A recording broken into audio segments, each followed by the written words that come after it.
నమస్తే నేను రోజా welcome to special debate. రైతు బంధుపై రణగర్జన, జాబ్ క్యాలెండర్ పై జగడం, కామారెడ్డి డిక్లరేషన్ పై కయ్యం, చేవెళ్ల డిక్లరేషన్ పై చెడుగుడు. తెలంగాణ శాసనసభలో దృశ్యాలివి. అధికార ప్రతిపక్షాల మధ్య యుద్ధమే జరిగింది. హరీష్ రావు వర్సెస్ మంత్రులు అన్నట్టుగా సీన్ కనిపించింది. ఇక కమలనాథుల చెలో అసెంబ్లీ ముట్టడి తీవ్ర ఉద్రిక్తతకు దారితీసింది. అలాగే గులాబీల ప్రైవేటు బిల్లు గుబులు రేపుతోంది. 6 గ్యారంటీలపై విపక్షాలు పట్టుబట్టడంతో అసెంబ్లీ సెషన్స్ హాట్గా సాగుతున్నాయి. డైలాగ్ వార్పై ఇవాల్టి స్పెషల్ డిబేట్.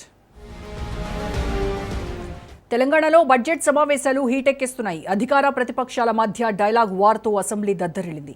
6 గ్యారంటీల అమలుపై ప్రశ్నిస్తూ కమలదళం పోరుబాట పట్టింది. తెలంగాణ అసెంబ్లీకి ముట్టడికి బీజేపీ కార్యకర్తలు ప్రయత్నించారు. దీంతో ఆందోళనకారులను పోలీసులు అదుపులోకి తీసుకున్నారు. రేవంత్ ప్రభుత్వానికి వ్యతిరేకంగా నినాదాలు చేశారు.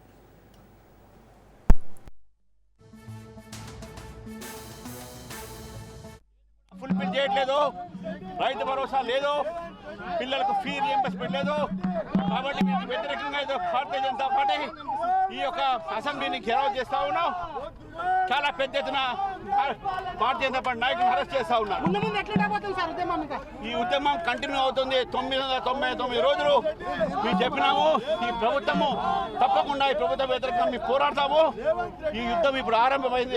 రైతు బంధు విడతవారిగా ఇంకా 45,000 రూపాయలు ఒక్కొక్క రైతుకు బాకీ ఉంది. ఏం చేశారని చెప్పి ప్రభుత్వాలు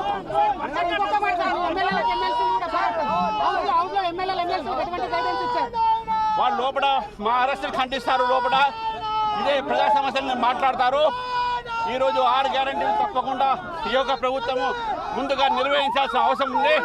మా అసెంబ్లీలో మెంబర్స్, కౌన్సిల్ మెంబర్స్ ఈ విషయం. మరోవైపు 6 గ్యారంటీలకు చట్టబద్ధత కల్పించేందుకు గులాబీ దళం ప్రైవేటు బిల్లు ప్రతిపాదించింది. అసెంబ్లీ శాసనసభ కార్యదర్శికి బీఆర్ఎస్ ఎమ్మెల్యేలు నోటీసులు ఇచ్చారు. బిల్లు ప్రతిని స్పీకర్ గడ్డం ప్రసాద్ కుమార్కు అందజేసి ఈ సమావేశాల్లోనే అనుమతించాలని కోరారు.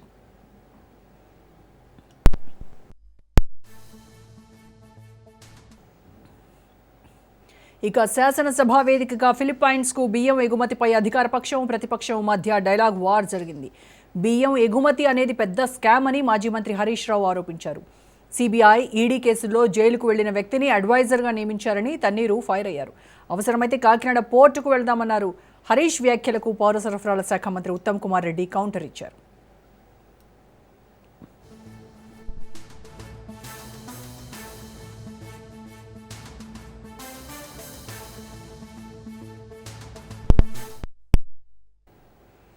ఆరు గ్యారంటీలపై రేవంత్ ప్రభుత్వ వైఖరిని తూర్పారబట్టారు హరీష్ రావు. రైతుల పాలిట అభయహస్తం భస్మాసుర హస్తంగా మారిందన్నారు.